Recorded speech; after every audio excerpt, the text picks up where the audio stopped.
Hello friends, the letter C sometimes has K sound and at other times it has the S sound. When we hear K at the end of a word, which letters do we write?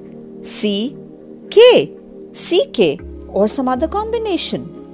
How do we know if a word with K sound begins with a C or a K? To demystify this confusion, do watch this video till the end. Welcome to Happiness Mintra.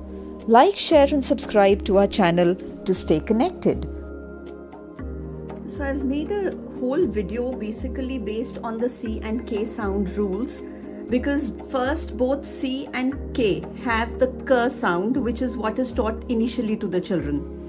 Later we realized that the C has a S or a S sound, which is the soft sound of C, and it also has a K sound, which is the hard sound of the letter C. So there are almost 10 to 12 rules which guide the spelling system for these letters. Let's start with the first one. We'll initially cover the beginning sound rules first. So this is basically when C or K come in the beginning of a word. The first rule there says that C will say S or S if it comes before E and Y. So I'll give you some examples for this. For example, with the E sound, we have center. We have a word like sell or even celebrate. All these have the S sound for C and E. K, E together becomes se. Center, sell, celebrate. Similarly, if we have a C and I coming together, a K and a E, we have words like city. We have circle, which is very, very common. Circus. And similarly, for a K and a Y or a C and Y, we have cyan, which is a shade of blue. We have a very common word cycle, which takes the same sound. So that's the first rule. When it comes with a E or Y, then it takes the sound of a S, which is the soft sound.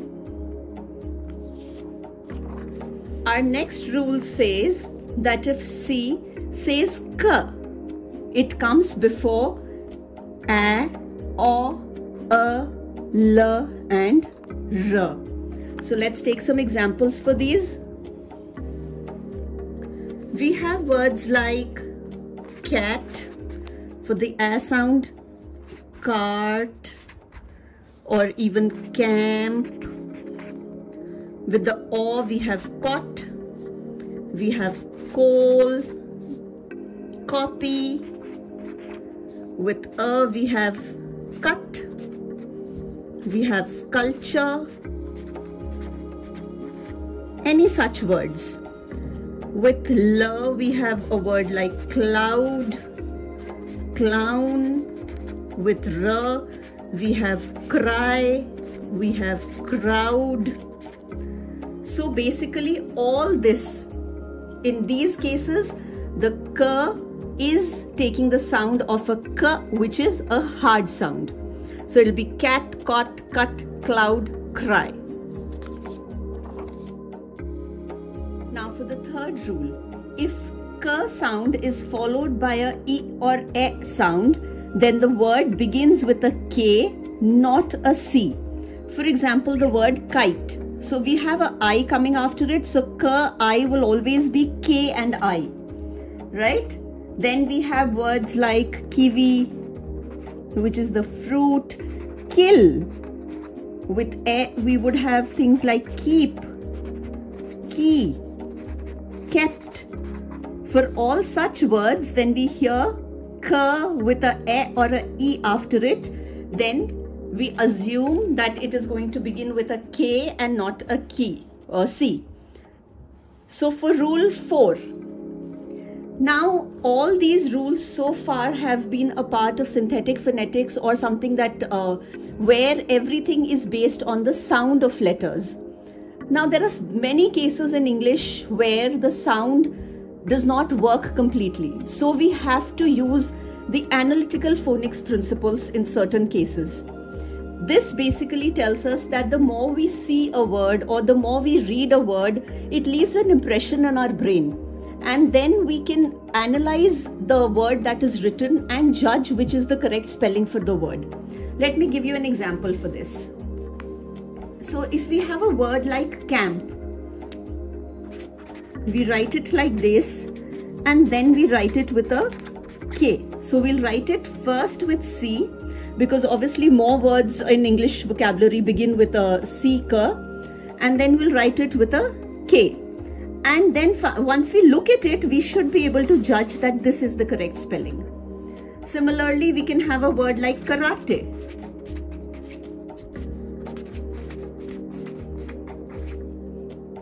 So in this case, we know that this is the correct spelling. So although here ka is ca, here ka is ka. So in many cases for English vocabulary, we have to follow the analytical phonetics principle. And this is a very easy way of doing it. The more the children read, the better it is for them, which is the reason I always emphasize read, read and read. We'll move on to the middle sounds now. The middle sounds follow the rules which we explained previously. So let me give you some examples for this. A word like decide. So C and I when we hear the S sound. Recede. Same, since we hear the S sound, we put a C and a E. For a word like macaroon. CA. So it is K sound. So we'll write CA. Macaroon. We have a word like blanket. We hear a K sound with a E. So we'll write a K.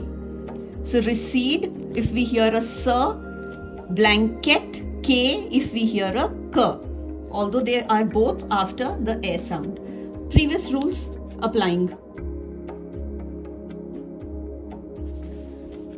Another middle sound rule says that a K sound in the middle of a two-syllable word is written with a C, which means a word like picnic. Now this is a two-syllable word. Pick is coming in between, so it's written with a C. Tractor. Again, it's a two-syllable word. K comes in between, so we'll write it with a C. Middle sound rules are done with. Next we come to the end sound rules. Our end sound rules, the first rule here is that in one syllable words, after the vowels A, E, I, O, U, A, E, I, O, we add CK. It has to be a one syllable word and it has to have a vowel before the K sound. A word like back, ack, pick, ick, block, awk, peck, ek, and duck, So remember, if there's a short vowel sound, it's a single syllable word with a K, it ends with CK. In one syllable words, after a consonant, we add only K in the end. Okay, so here we can take examples of words like walk, mask, bunk. There would be many more words like this. So basically, if there is a consonant just before the K sound, we'll write only K and not CK or a C. Again, we use only K in the end if there are vowel teams. For example, in a word like book. So there are double vowels here. We'll write just K. Word like beak. Again, a double vowel. We'll write K. Word like cheek. Same. So if there's a vowel team, which means there are two vowels coming together, then we'll write the word with a K in the end.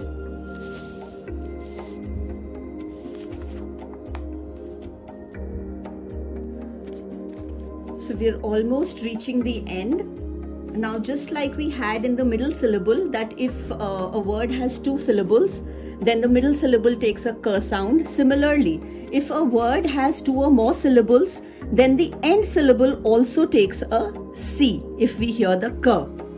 For this, we can have words like plastic, one of the most common words today, plas and tick. So I'll use the breaking with another color. So it'll end with a k, which is C. We have a word like specific, specific. So here, since it is a 3-syllable word ending with a k sound, we'll have C in the end. Cubic, volcanic. Same principles, cubic, so ends with a k. Volcanic ends with a k, which is C. They will obviously end with the same sound. We have to decide what combination to use, when to use C, when to use CK, when to use just K. That is where the confusion lies. Reading these words is not as difficult as spelling them out, because in terms of reading, it is easier because it's the sound that we are reading. So if a child reads it as cubic, b-e-k, it is okay. But when he's writing it, he might get confused whether to put a C or a K. So these are more for the spellings. Now the magic E concept, where the last letter of the word is a E.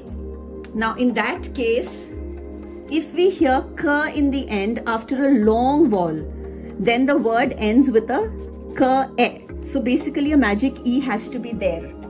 This happens for words like make, the long vowel sound of A. It is a magic E, so long vowel sound, then it will take the sound of a K here. We cannot have a C here. We have words like broke, same rule. We have words like mic, rebuke.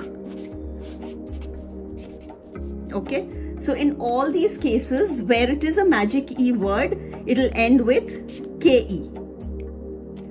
Another magic E case which ends with sir. If it ends with sir and it is a magic E word, it will take CE combination. For example, simple ice, rice, race. So anything with a magic E ending with sir will be a CE combination. Fence. This is not a pure magic E word, but it is ending with E. That is why it is fence. Force. Same concept. So we have even bigger words like police, all of which end with a magic E and take a sir sound. So we end them with a C and a E together.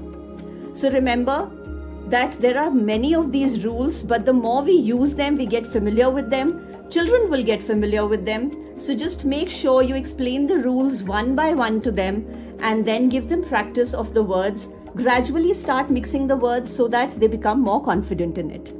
Happy learning, happy teaching.